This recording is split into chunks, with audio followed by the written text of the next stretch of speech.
kaget gitu loh. Kok ada juga orang-orang Kristen yang masuk ke neraka gitu ya. Dan itu neraka tuh bentuknya seperti lorong gelap gitu ya. Gelap, lembab, pengap gitu ya. Dan itu semakin ke dalam tuh semakin gelap. Jadi di situ tuh banyak iblis yang bilang gini, Pak Pendeta, ayo khotbah Pak Pendeta. Kamu kan di dunia ini khotbah, kenapa di sini enggak? Bilang gitu ya. Saya tambah bingung lagi loh, Pak Pendeta kok ada yang masuk neraka gitu ya. Pak Pendeta yang hidupnya benar, yang kelihatannya hidupnya kudus, yang kelihatannya hidupnya suci kok masuk neraka gitu ya. Apalagi tuh saya yang biasa-biasa aja, saya bilang gitu ya. Tuhan bilang gini, pendeta enggak bisa jalanin firman. Mungkin dia rajin ngabarin firman Tuhan, mungkin rajin memberitakan firman Tuhan, tapi dia sendiri enggak bisa jalanin gitu ya. Mungkin dia sendiri enggak ngerti apa yang dia perbuat di tempat lain gitu ya. Mungkin di atas mimbar bilang kudus, tapi di tempat lain punya simpenan, mungkin gelapin uang gitu ya. Nanti masuknya ke situ, ke neraka yang paling gelap ya. Jadi ketika pendeta itu berusaha keluar, terus diserobek mulutnya, di mukanya dicakar gitu ya, sampai mukanya itu tidak berbentuk gitu ya. Dan itu darah terus ngalir terus ya. Dan kemudian normal seperti sedia kala. Terus kemudian dikerjain lagi habis-habisan, disobek mulutnya, mukanya dicakar-cakar gitu ya. Dan itu tidak ada habis-habisnya gitu, tidak ada berhenti-berhentinya gitu ya. Dan itu terus berlangsung berulang-ulang gitu ya. Dan di situ tuh pendeta-pendeta juga teriak-teriak gitu ya, minta ampun, minta tolong Tuhan, ampuni saya Tuhan, ampuni dosa saya Tuhan. Tetapi itu semua udah terlambat gitu ya. Ketika orang-orang itu udah ada di neraka, pengampunan itu udah terlambat. Kesempatan itu sudah tidak ada lagi gitu ya. Dan saya tanya sama Tuhan, kenapa mereka bisa masuk neraka gitu ya. Dan Tuhan bilang ini, setiap kita yang diberi anggota tubuh lengkap gitu ya, yang diberi anggota tubuh gitu ya, harus mempertanggungjawabkan setiap bagian anggota tubuh kita.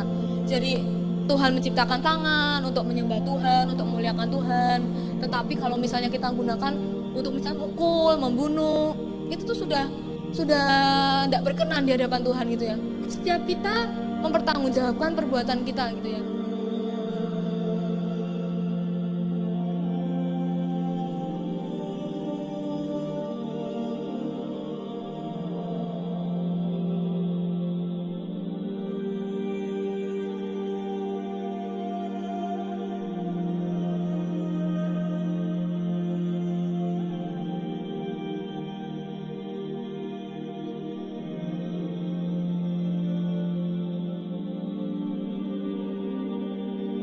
Bagi Tuhan kita.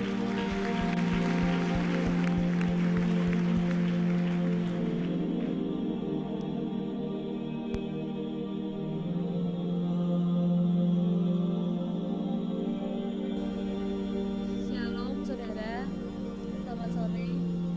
Saya mengucap syukur kalau sampai saat ini saya masih boleh ada, masih boleh diberi kesempatan Tuhan untuk hidup, untuk bersaksi. Itu semuanya oleh karena kasih karunia Tuhan. Dan saya mau awali kesaksian saya, kejadiannya September tahun 2001. Ketika itu saya dan satu tim ya sedang berdoa bersyafaat di gereja. Dan saya sadar kalau saya masih ada di gereja, tapi saya juga bingung gitu ya, kok ada di tempat lain gitu ya. Jadi roh saya dibawa Tuhan ke tempat lain, dan tempat itu ngeri gitu ya, sangat mengerikan. Dan di sana tuh bau busuk gitu ya, bau amis, bau darah, bau benda-benda kebakar gitu ya, baunya tidak karuan gitu ya, bau busuknya tidak karuan.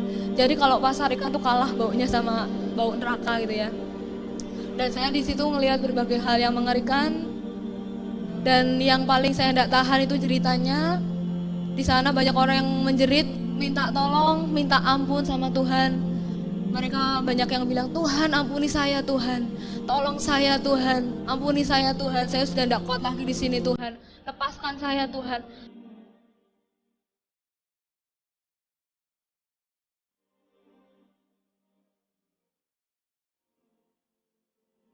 Tetapi Tuhan cuma bilang gini, pengampunan yang aku berikan sudah terlambat. Kesempatan itu sudah tidak ada lagi, sudah terlambat. Ketika kamu ada di dunia ini, kamu tidak mau ambil kesempatan itu, tapi kamu sia-siakan.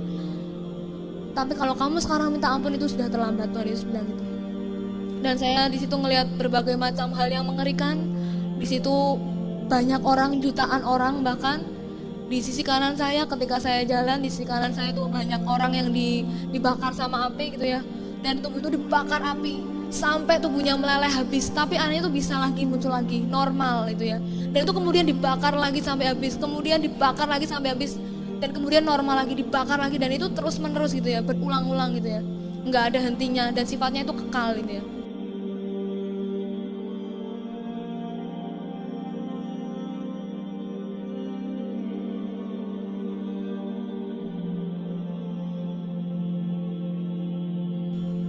Dan di sebelah sisi kanan saya, ketika saya jalan, saya melihat jutaan orang juga itu digerogotin sama yang namanya ulat-ulat kecil gitu ya, ulat-ulat gitu ya. Jadi kalau di firman Tuhan dikatakan di sana tuh apinya tidak pernah padam, ulat-ulatnya tidak akan pernah mati, itu benar gitu ya. Jadi di sana tuh jutaan orang tuh teriak-teriak kesakitan, banyak yang dibakar api, banyak yang digerogoti ulat-ulat gitu ya. Dan tuh tubuh itu digerogoti dari bawah sampai ke atas gitu ya. Habis, tidak bersisa, tapi anehnya bisa timbul lagi, dan itu kemudian digerogoti lagi sampai habis, kemudian timbul lagi, dan itu terus menerus gitu ya. Dan saya lihat di sisi kanan saya yang digerogoti ulat itu kebanyakan itu dirinya Kristen, dan saya di situ lihat ngeri gitu ya, mereka tuh jerit-jerit minta tolong, minta ampun gitu ya. Tapi itu semua udah terlambat gitu ya. Dan kalau saudara mau tahu itu jalannya aja lembek gitu ya, jadi jalannya aja kayak ingus gitu ya. Jadi lembek, lengket, dan baunya tuh nggak karuan gitu ya. Dan warnanya warna busuk gitu ya. Dan ketika itu Tuhan cuma bilang gini sama saya,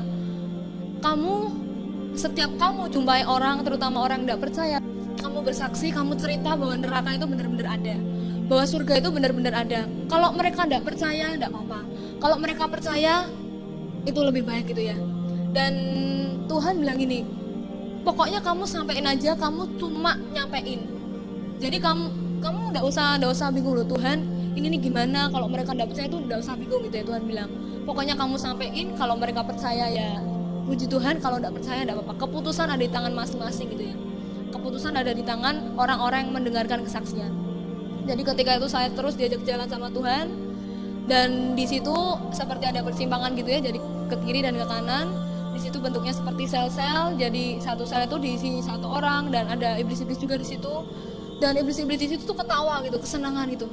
Dan di situ tuh banyak yang jerit-jerit, banyak yang nangis, banyak yang tidak tahan gitu ya akan siksaan yang ada gitu.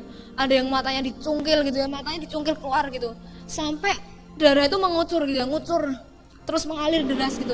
Tapi anehnya bisa timbul lagi, bisa muncul lagi mata yang baru, dan itu kemudian dicungkil lagi, tuh sakitnya kayak apa gitu ya. Dan itu ada yang tangan yang dikuliti, ada yang tangan yang dipotong-potong. Kalau misalnya kita kena pisau sedikit aja perih gitu ya, darah ngalir dari tubuh kita tuh perih gitu ya. Apalagi itu gitu di neraka, dikuliti, di tangannya dipotong-potong sampai darah itu mengalir deras gitu ya. Dan kaki dipotong-potong sampai darah itu ngalir deras, lidahnya dipotong-potong, dan itu tidak ada henti-hentinya gitu loh. Ketika lidah itu dipotong, darah mengalir keluar, dan itu kemudian timbul lagi, lidahnya muncul lagi normal seperti kembali, seperti sedia kala gitu ya. Dan itu kemudian dipotong-potong lagi sampai habis, dan semua orang di situ nangis, minta ampun, minta tolong sama Tuhan. Tapi Tuhan tidak bisa berbuat apa-apa gitu ya. Tuhan tuh tidak bisa nolong karena udah terlambat gitu ya. Dan saya tanya sama Tuhan, orang-orang yang di sini ini orang-orang yang tidak percaya sama Tuhan toh, saya bilang gitu. Tapi Tuhan bilang gini, oh enggak tuh, kalau yang di sini tuh orang-orang Kristen gitu ya, yang percaya sama Tuhan Yesus Kristus. Saya kaget gitu loh, kok ada juga orang-orang Kristen yang masuk ke neraka gitu ya. Dan saya tanya sama Tuhan, kenapa mereka bisa masuk neraka gitu ya. Dan Tuhan bilang gini, setiap kita yang diberi anggota tubuh lengkap gitu ya, yang diberi anggota tubuh gitu ya, harus mempertanggungjawabkan setiap bagian anggota tubuh kita. Jadi Tuhan menciptakan tangan untuk menyembah Tuhan, untuk memuliakan Tuhan. Tetapi kalau misalnya kita gunakan untuk misalnya mukul, membunuh, itu tuh sudah tidak berkenan di hadapan Tuhan gitu ya. Pokoknya setiap apa yang kita perbuat itu Tuhan ngerti. Mungkin mata buat memandang hal-hal yang baik, buat menuntun kita untuk pergi ke tempat-tempat yang baik, untuk pergi ke gereja. Tapi mata ini digunakan untuk misalnya menonton video porno, baca buku-buku yang tidak benar. Itu nanti Tuhan tahu gitu ya. Setiap kita mempertanggungjawabkan perbuatan kita gitu ya. Ada yang lidahnya dipotong-potong, itu mulut kan untuk memuji Tuhan, untuk menyembah Tuhan. Tetapi mungkin ada di antara kita yang buat nyumpahin orang, buat ngutuk orang, buat mungkin ngomel, menggerutu gitu ya. Dan itu semua Tuhan tidak senang gitu, Tuhan tidak berkenan di hadapan Tuhan. Jadi setiap apa yang kita perbuat dengan anggota tubuh kita, Tuhan, walaupun mungkin kita di tempat yang paling terpencil sekalipun gitu ya, mungkin orang-orang tidak ngerti, tetapi terus ngerti gitu ya. Dan ketika itu saya diajak jalan terus masuk sama Tuhan. Dan kalau Darah Mota itu dindingnya itu juga sama gitu ya, jadi dindingnya itu kayak ingus gitu ya, kayak umbel gitu ya, jadi lengket-lengket gitu ya, dan baunya minta ampun ya, bau busuknya minta ampun ya. Dan ketika itu saya jalan terus, saya diajak Tuhan ke tempat yang namanya pusatnya neraka gitu ya. Jadi ketika masuk terus ada seperti sumur kayak kawah belerang gitu. Dan di situ ada orang yang diikat dua-dua, ada yang perempuan sama perempuan, laki sama laki gitu ya. Dan saya tanya sama Tuhan, Tuhan ini nih kenapa kok diikat dua-dua gitu ya, kok perempuan sama perempuan, laki sama laki. Tuhan bilang gini, ini buat orang yang lesbian sama homoseksual gitu ya. Jadi orang yang di dunia ini homoseksual, lesbian, termasuk banci-banci gitu ya, waria, itu nanti masuknya ke sana gitu ya. Mungkin mereka udah nyebut dirinya Kristen tapi masih homoseksual, lesbian, itu nanti masuknya ke sana gitu ya.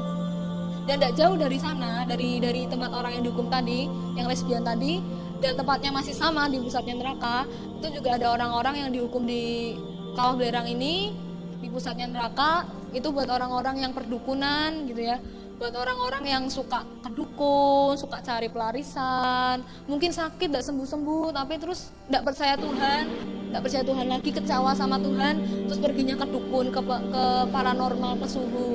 Nah itu tempatnya di sana gitu ya. Dan di situ juga di pusatnya neraka ada yang bentuknya seperti sel-sel.